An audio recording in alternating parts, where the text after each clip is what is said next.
S, ಇನ್ನು ಇವತ್ತು ಈ ಸ್ಟುಡಿಯೋದಲ್ಲಿ ಕುತ್ಕೊಂಡು ಮಾತಾಡೋಕ್ಕೆ ನನಗೆ ನಾಚಿಕೆ ಆಗ್ತಾ ಇದೆ. ಯಾಕೆಂದ್ರೆ ನಮಗೆ ಅನ್ನ ಹಾಕುವಂತಹ ರೈತ, ಹೌದು, ನಮ್ಗೆ ಅನ್ನ ಹಾಕುವಂತಹ ರೈತ ಇವತ್ತು ಬೀದಿಯಲ್ಲಿದ್ದಾನೆ. ಇವತ್ತು ನಿಮಗೆ ಸ್ಕ್ರೀನ್ ಮೇಲೆ ಒಂದು ಪತ್ರ ತೋರಿಸ್ತೀನಿ ನೋಡಿ. ರೈತರ ಖರೀದಿ ಕೇಂದ್ರದಲ್ಲಿ ರೈತರಿಗೆ ಅನ್ಯಾಯದ ಕುರಿತು ಒಂದು ಪತ್ರ ಬರೆದಿದ್ದಾರೆ. ರಾಯಚೂರು ಜಿಲ್ಲೆ ಲಿಂಗಸೂರು ತಾಲೂಕಿನಲ್ಲಿರುವ ರೈತರ ಖರೀದಿ ಕೇಂದ್ರದಲ್ಲಿ ಪ್ರತಿಯೊಬ್ಬ ರೈತನಿಂದ 1 ಕ್ವಿಂಟಾಲ್ ತೊಗರಿ ಭತ್ತಕ್ಕೆ 3 kg ಭತ್ತವನ್ನ ಶೂಟ್ ಮುರಿಯುತ್ತಾರೆ ಹಾಗೂ ಒಬ್ಬ ರೈತರಿಂದ ಸ್ಯಾಂಪಲ್ ನೋಡುವುದಕ್ಕೆ 17 kg ಭತ್ತವನ್ನ ತೆಗೆದುಕೊಳ್ತಾರೆ. ಒಬ್ಬ ರೈತರಿಗೆ 3 kg ಶೂಟ್ ಹಾಗೂ 17 kg ಸ್ಯಾಂಪಲ್ ಅನ್ನು ತೆಗೆದುಕೊಂಡ್ರೆ ರೈತರು ಹೇಗೆ ಜೀವನ ನಡೆಸೋದು? ಸಂಬಂಧಪಟ್ಟ ಅಧಿಕಾರಿಗಳಿಗೆ ದುರಹಂಕಾರದಿಂದ ರೈತರಿಗೆ ಏಕವಚನದಲ್ಲಿ ಮಾತನಾಡ್ತಾರೆ ಹಾಗೂ ನೀವೇನಾದ್ರೂ ಮಾಡಿ ಯಾರಿಗಾದ್ರೂ ಹೇಳಿ ಅಂತ ದುರಹಂಕಾರದಿಂದ ಮಾತಾಡಿ ನಿಮ್ಮ ಭತ್ತವನ್ನು ನಾವು ತೆಗೆದುಕೊಳ್ಳುವುದಿಲ್ಲ ಮತ್ತು ಸರ್ಕಾರದ ಯಾವುದೇ ನಿಯಮಗಳನ್ನ ನೋಟಿಸ್ ಬೋರ್ಡ್ನಲ್ಲಿ ಅಂಟಿಸಿ ರೈತರ ಜೊತೆ ಚೆಲ್ಲಾಟ ಆಡ್ತಾ ಇದ್ದಾರೆ, ಇವ್ರನ್ನ ಅಮಾನತು ಮಾಡಿ ಅಂತ ಹೇಳ್ತಿದ್ರು. ಇದು ಲಿಂಗಸೂರಿನ ರೈತ ಕೇಂದ್ರದ ಕರಾಳ ಮುಖ. ರೈತ ಅನ್ನದಾತ ಅಂತೀವಿ, ರೈತ ಬೆನ್ನೆಲುಬು ಅಂತೀವಿ. ಆದ್ರೆ ಅದೇ ರೈತನ ಬೆನ್ನೆಲುಬು ಮುರಿಯೋಕೆ ನಮ್ಮ ಅಧಿಕಾರಿಗಳು ತುದಿಗಾಲಲ್ಲಿ ನಿಂತಿದ್ದಾರೆ. ಒಬ್ಬ ರೈತ 1 ಕ್ವಿಂಟಾಲ್ ಭತ್ತ ತಂದ್ರೆ ಅಲ್ಲಿರುವ ಅಧಿಕಾರಿಗಳು ಸುಂಟಂತೆ, ಅದು ಅಂತೆ, ಸ್ಯಾಂಪಲ್ ಅಂತೆ 17 kg ವರೆಗೆ ಲೂಟಿ ಮಾಡ್ತಾರೆ. 17 kg ಅಂದ್ರೆ ಅದೆಷ್ಟು ಅನ್ನ ಗೊತ್ತಾ? ಅದೆಷ್ಟು ತೊಗರಿ ಗೊತ್ತಾ? ಅದೆಷ್ಟು ಹೊಟ್ಟೆ ತುಂಬುತ್ತೆ ಗೊತ್ತಾ? ಅಧಿಕಾರಿಗಳೇ, ಈ ದರ್ಪದ ಅಹಂಕಾರ ಲೂಟಿ ಯಾರ ದುಡ್ಡಲ್ಲಿ? ನೋಡಿ, ಇವತ್ತು ಜನ ಗ್ಯಾಸ್ಗಾಗಿ ಕ್ಯೂವಲ್ಲಿ ನಿಂತಿದ್ದಾರೆ, ಪೆಟ್ರೋಲ್ಗಾಗಿ ಕ್ಯೂವಲ್ಲಿ ನಿಂತಿದ್ದಾರೆ. ಆದ್ರೆ ನೆನಪಿರ್ಲಿ, ಯಾವತ್ತಾದ್ರೂ ಒಂದು ದಿನ ರೈತ ನೇಗಿಲು ಬಿಟ್ಟು ಬೀದಿಗೆ ಬಂದ್ರೆ ನೀವು ಕ್ಯೂವಲ್ಲಿ ನಿಲ್ಲೋದು ಗ್ಯಾಸ್ಗಾಗಿ ಅಲ್ಲ, ಒಂದು ತುತ್ತು ಅನ್ನಕ್ಕಾಗಿ. ದುಡ್ಡು ತಿನ್ನಬಹುದು ಅಂತ ನೀವು ಏನಾದ್ರೂ ಅಂದ್ಕೊಂಡಿದ್ದೀರಾ? ಖಂಡಿತ ತಿನ್ಲಿಕ್ಕಾಗಲ್ಲ. ಅನ್ನವನ್ನೇ ತಿನ್ನಬೇಕು. ಕೋಟಿ ಕೋಟಿ ಲಂಚದ ದುಡ್ಡು ಮುಂದಿಟ್ಕೊಂಡ್ರು ಹೊಟ್ಟೆ ತುಂಬಲ್ಲ, ನೆನಪಲ್ಲಿರ್ಲಿ.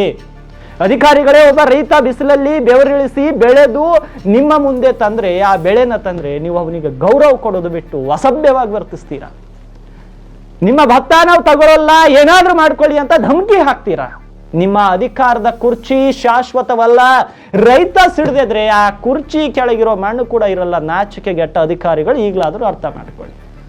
ಲಿಂಗಸೂರಿನ ರೈತ ಖರೀದಿ ಕೇಂದ್ರದಲ್ಲಿರುವ ಅಧಿಕಾರಿಗಳೇ, ನಿಮಗೆ ಸ್ವಲ್ಪ ಆದ್ರೂ ನಾಚಿಕೆ, ಮಾನ, ಮರ್ಯಾದೆ ಅನ್ನೋದು ಏನಾದ್ರೂ ಇದೆಯಾ? ರೈತನ ಹತ್ತಿರ ಈಗ ಅದು ಏನು ತೊಗರಿ ಭತ್ತ ಅದೊಂದು ಟೈಪ್ ಲಂಚ ಕೇಳ್ತಾ ಇದ್ದೀರಾ.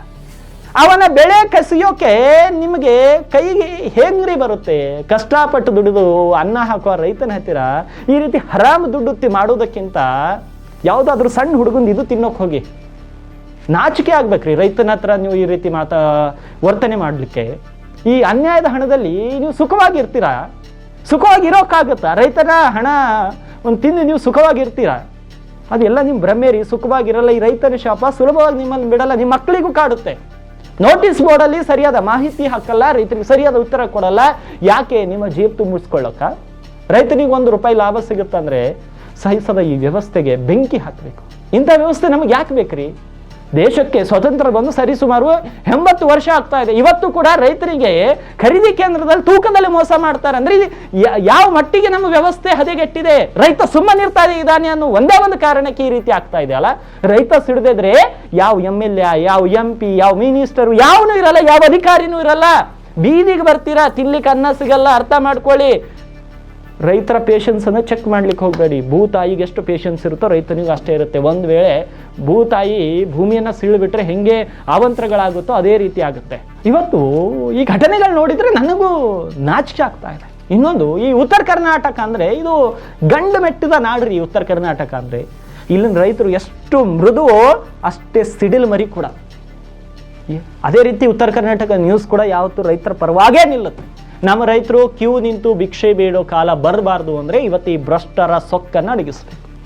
ಅಧಿಕಾರಿಗಳೇ, ಇವತ್ತೇ ಸರಿ ಮಾಡ್ಕೊಳ್ಳಿ. ಇಲ್ಲ ಅಂದ್ರೆ ನಿಮ್ಮ ಕಚೇರಿ ಮುಂದೆ ಇಡೀ ನಾಡಿನ ರೈತರು ಬಂದು ನಿಂತರೆ ನಿಮ್ಮ ಪೊಲೀಸರು, ನಿಮ್ಮ ಲಾಠಿ ಯಾವುದೂ ಕೆಲಸ ಮಾಡಲ್ಲ. ನೀವು ತಿಂತಿರೋ ಪ್ರತಿಯೊಂದು ಅಕ್ಕಿ ಕಾಳು ರೈತ ಬೆಳೆದಿದ್ದು ಅನ್ನೋದನ್ನ ಮರಿಬೇಡಿ. ಈಗಲಾದ್ರೂ ಸುಧಾರಣೆ ಆಗದೆ ಹೋದ್ರೆ ನಾನೇ ಬಂದು ಪ್ರೈಮ್ ಟೈಮ್ ಅಲ್ಲಿಂದಲೇ ಓದ್ತೀನಿ. ಇದು ಕೇವಲ ಒಬ್ಬ ರೈತನ ಸಮಸ್ಯೆ ಅಲ್ಲ, ಇದು ನಮ್ಮ ಅನ್ನದಾತನ ಪ್ರಶ್ನೆ. ಅನ್ನದ ಪ್ರಶ್ನೆ. ಅಧಿಕಾರದ ದರ್ಪಕ್ಕೆ ಬಲೆಯಾಗ್ತಿರೋ ರೈತನಿಗೆ ನಾವು ಧ್ವನಿ ಆಗಬೇಕು. ಈ ಒಂದು ಪ್ರೈಮ್ ಟೈಮ್ ಪ್ರತಿಯೊಬ್ಬ ಭ್ರಷ್ಟ ಅಧಿಕಾರಿಯ ಮೊಬೈಲ್ಗೂ ತಲುಪಬೇಕು. ಅವನಿಗೂ ಅನ್ನ ತಿನ್ನುವಾಗ ಆ ರೈತನ ಕಣ್ಣೀರು ನೆನಪಾಗಬೇಕು. ಉತ್ತರ ಕರ್ನಾಟಕ ನ್ಯೂಸ್ ಎಂದಿಗೂ ರೈತರ ಬೆನ್ನಿಗಿದೆ. ಈ ಅನ್ಯಾಯದ ವಿರುದ್ಧ ನಮ್ಮ ಹೋರಾಟ ನಿರಂತರವಾಗಿ ನಡೆಯುತ್ತೆ. ಎಲ್ಲೇ ರೈತರಿಗೆ ಅನ್ಯಾಯವಾದರೂ ನಿಮ್ಮ ಉತ್ತರ ಕರ್ನಾಟಕ ನ್ಯೂಸ್ ಧ್ವನಿ ಆಗುತ್ತೆ. ರೈತರಿಗೆ ಗೌರವ ಕೊಡಿ, ರೈತರ ಕೆಲಸ ಸರಿಯಾಗಿ ಮಾಡಿಕೊಡಿ. ಇಲ್ಲಾಂದ್ರೆ ನಿಮ್ಮ ಉತ್ತರ ಕರ್ನಾಟಕ ನ್ಯೂಸ್ಗೆ ರೈತರ ಸಂಪರ್ಕ ಮಾಡಿ ಆ ಭ್ರಷ್ಟ ಅಧಿಕಾರಿ, ಆ ಸೊಕ್ಕಿನ ಅಧಿಕಾರಿಯ ಸೊಂಟ ಮುರಿಲಿಕ್ಕೆ ನಿಮ್ಮ ಉತ್ತರ ಕರ್ನಾಟಕ ನ್ಯೂಸ್ ಯಾವಾಗಲೂ ರೆಡಿಯಾಗಿರುತ್ತೆ. ಈಗಲಾದರೂ ಆ ಲಿಂಗಸೂರಿನ ಖರೀದಿ ಕೇಂದ್ರದಲ್ಲಿನ ಅಧಿಕಾರಿಗಳು ಎಚ್ಚೆತ್ಕೊಳ್ಬೇಕು. ಇಲ್ಲಾಂದ್ರೆ ನಾವು ನಿಮ್ಮನ್ನು ಬಿಡಲ್ಲ, ನಿಮ್ಮ ಕ್ಷೇತ್ರದ ಶಾಸಕರ ತನಕ ಸುದ್ದಿ ಒಯ್ತೀವಿ, ಸಚಿವರ ತನಕ ಒಯ್ತೀವಿ. ರೈತರ ವಿಷಯಕ್ಕೆ ರೈತರಿಗೆ ಅನ್ಯಾಯ ಮಾಡಿದ್ರೆ ನಾವು ಯಾರನ್ನ ಬಿಡಲ್ಲ, ಯಾವ ಪ್ರಭಾವಿ ವ್ಯಕ್ತಿ ಆದರೂ ಬಿಡಲ್ಲ, ಎಂತಹ ಪ್ರಭಾವಿ ಅಧಿಕಾರಿ ಆದರೂ ಬಿಡಲ್ಲ. ಈಗಲಾದರೂ ರೈತರಿಗೆ ನ್ಯಾಯಯುತವಾಗಿ ಅವರ ಹತ್ರ ಖರೀದಿ ಮಾಡಬೇಕು. ಇಲ್ಲ ಅಂದ್ರೆ ಕುರ್ಚಿ ಖಾಲಿ ಮಾಡಿ ಮನೆಗೆ ಹೋಗಬೇಕು. ಇಲ್ಲ ಅದೇ ರೀತಿ ಮುಂದುವರಿಸ್ತೀವಿ ಅಂದ್ರೆ ನಾವು ಅಲ್ಲಿಗೆ ಬರ್ತೀವಿ. ನೀವು ಯಾರಿಗೆ ಕರೆಸ್ಕೊಂತೀರೋ ಅವಾಗ ನೋಡ್ಲಿಕ್ಕೆ ಬರುತ್ತೆ. ಎಸ್, ಈ ಒಂದು ಸುದ್ದಿಯೊಂದಿಗೆ ಇವತ್ತಿನ ಪ್ರೈಮ್ ಟೈಮ್ ಅನ್ನ ಮುಗಿಸ್ತಾ ಇದ್ದೀನಿ. ಮತ್ತೆ ನಾಳೆ ಪ್ರೈಮ್ ಟೈಮ್ನಲ್ಲಿ ಸಿಗ್ತೀನಿ. ಮತ್ತಷ್ಟು ಸಮಸ್ಯೆಗಳನ್ನ, ಮತ್ತಷ್ಟು ಸುದ್ದಿಗಳನ್ನ ನಿಮ್ಮ ಮುಂದೆ ಇಡುವಂತಹ ಪ್ರಯತ್ನವನ್ನ ಮಾಡ್ತೀನಿ.